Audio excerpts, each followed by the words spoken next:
Maal elamise päev minu teada on juba 4. aastat järjest, see on tore traditsioon, kus siis kõik sellised maal olevad linnad ja külad kutsuvad inimesi enda juurde elama ja tutvuma sellega, mis siis siin maal ka toimub. Et loosung ongi must selline, et tule maale ja tule päriselt.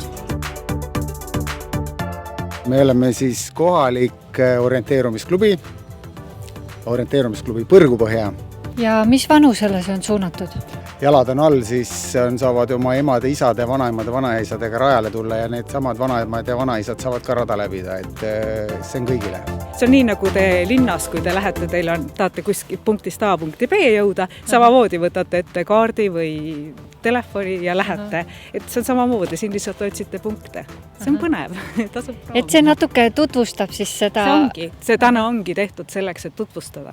Et kuidas reaalselt me otsime punkte, kui leiad punkti, mis siis saab, et seal on see siiaam, kus ta siis fikseerib elektrooniliselt ära, et sa oled seal käinud. Kõik see süsteem. Kuidas te ise leidsite selle spordiala?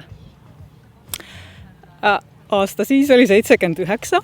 Koolis oli Maire Lahtmets treener ja mingil hetkel, ma täpselt ei mäleta, aga ma arvan, et ta tuli klassi ja teatas, et orienteerumistrennid on, kes tahab, hakkab käima. Ja sellel ajal see oli nagu niivõrd populaarne, et koolis kõik käisid. Minu jaoks suur stiimul oli see, et kui sa käisid trennis, siis iga talv said sa kooli ajast 1 nädala olla laagris, näiteks Lüllemäel, suusa orienteerumislaagris. Hinded pidid olema korras ja sa said nagu lihtsalt oligi organiseeritud, et sa olid siis treeninglaagris. Enamus orienteerumist toimub looduses, värskes õhus, mis on ka väga tervislik. On ka variante ka siseorienteerumist teha, aga see on väga huvitav. Minuni jõudsid siis kuuldused, et te olete ka väga edukad olnud. Kus meil on kõige suuremad tulemused tulnud, on Rogaine, selline orienteerumisstiil. Ja seda meil paljud klubikaaslased harrastavad ja sealt on tõesti tulnud tulemusi, et nii Euroopa medaleid kui ka maailmameistri, viimati sel suvel maailmameistrivõistlustelt sai klubi 1 hõbe ja 1 pronksmedali. Kas nüüd on teil ka kaasatud pere sellesse? Ja minu noorem tütar koos minu venna pojaga, kes on ka seal praegu, nemad tulid siis Rogaine'i maailmameistrivõistlustel hõbemedalile ja eelmine aasta said nad Euroopa meistriteks. Ja vanem tütar orienteerub mul samamoodi päris usinasti. Kui sa vaatad Anija valda tervikuna, siis meil on ju väga äge vald, et siin on väga palju sellist loodust, matkamist, puhkekeskuseid ja loomulikult siis ka selline võimalus ise teha mingeid asju ja noortekeskused ja rahvamajad ja selline võimas vald on meil tegelikult. No vot, ma juba kuulsin innustust, et te olete uus oma ametikohal, et kuidas teil on läinud, et see on esimene üritus, mida te olete korraldamas? Et kahtlemata ta ei ole mingi selline üle jõu käiv, aga äge on selline, mulle väga meeldib, praegu ilusti kõik asjad jooksevad kokku ja toimib ja ilm muidugi see, mis on ju niisuguste väliürituste puhul ainult saab olla, kui sajab, siis ei toimu mitte midagi, kui saja, siis see on tegelikult juba pool ürituse nagu õnnestumisest.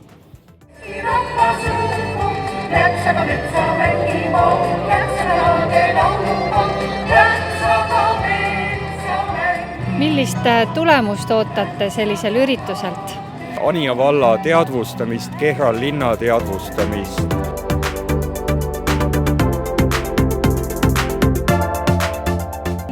Me oleme noorteorganisatsioon, mis täidab sarnaseid ülesandeid volikoguga.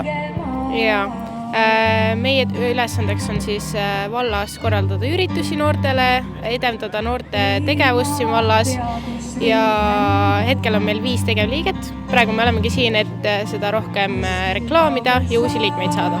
Aga kas teil on ka keegi veel vanem juht või oletegi ainult noored koos? Meil on väga hea tugi noortekeskuses, kes aitab meid hea meelega ja me saame nendelt väga palju tuge ja see on väga tore. Ja vallast on ka näiteks Jaanus Kalev, kellega me just leppisime kohtumise kokku ja vallast me saame ka väga palju tuge. Ja te siis ise nagu genereerite neid üritusi ja küsite nõu, kui on vaja? Jah, täpselt nii. Noortekogu võib-olla ongi mõeldud just nimelt noortele, sellepärast et noored saaks ka oma sõna öelda ja avaldada oma arvamust. Ja et ei oleks ainult siis sõna võib-olla täiskasvanutel, vaid noored saaksid ka oma arvamus avaldada. mis kanalite kaudu jõuab see info siis näiteks Anija vallast väljaspool olevate inimesteni? Antud ürituse üks valupunkt ongi see, et reklaam on jäänud lahjaks. Et praegult on reklaam käinud meie Ida-Harju sõnumitoojast läbi, on meedias valla koduka peal üleval, aga siia peaks olema kaasatud ka suuremate asumite teisi meediakandjaid, ajalehti.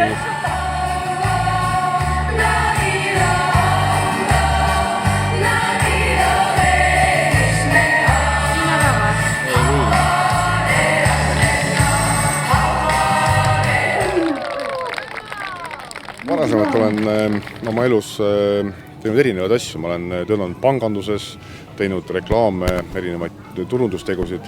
Viimased 10 aastat olen olnud nagu oma käe peal oma ettevõttena teinud korraldanud sündmusi ja neid läbi viinud. Ja praegu siis alles tutvute? No ei saa öelda, et tutvun, et tegelikult ju töö käib, meil juba ringitöö käib, on võimalus tulla ja teha, mida me pakume. Aga loomulikult järgmise aasta ja ütleme, et tuleviku plaanid hakkavad järgmine kuu see töö pihta, et siis hakkame neid asju plaanima. Selle piga naiseks võtan endale Veiu kaunis, Veiu